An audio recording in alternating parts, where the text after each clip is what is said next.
première chose qui frappe avec le numérique, c'est que c'est évidemment un ensemble de technologies qui nous donnent des pouvoirs inouïs dont nous n'aurions pas osé rêver, nos grands-parents évidemment encore moins. On communique encore plus facilement que jamais, on échange, on se met en relation et on arrive aujourd'hui même à échanger des choses qu'on n'aurait pas imaginées, de la monnaie à travers de l'information. Ça, c'est la première chose qui frappe.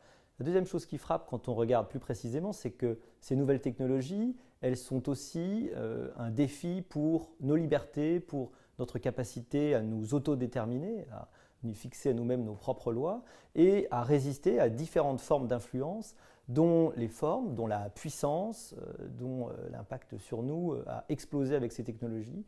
Ces influences, cette capacité à nous connaître, à déclencher, en tout cas à connaître, à comprendre nos comportements, voire à les déterminer, est plus forte que jamais depuis une quinzaine, une vingtaine d'années, si bien qu'être un être autonome, être un être libre au XXIe siècle, s'avère de plus en plus difficile. Il y a trois choses qui sont aujourd'hui spécialement menacées par les nouvelles technologies. Il y a d'abord la capacité à nous autodéterminer, on peut appeler dire le libre arbitre.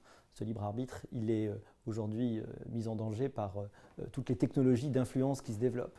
Ensuite, il y a la capacité des États à affirmer un régime qui soit politiquement encore démocratique. Cette démocratie est profondément affaiblie par la capacité et par l'ensemble aujourd'hui des technologies de contrôle qui se développent et qui encouragent les dirigeants à mettre entre parenthèses la liberté individuelle. Voilà.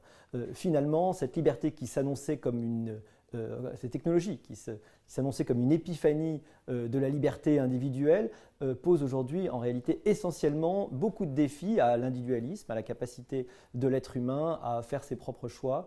C'est évidemment le principal défi de ce début de siècle, utiliser ces technologies pour qu'elles soient évidemment des serviteurs et non pas des maîtres, ce qui permet de garder l'être humain au centre du système.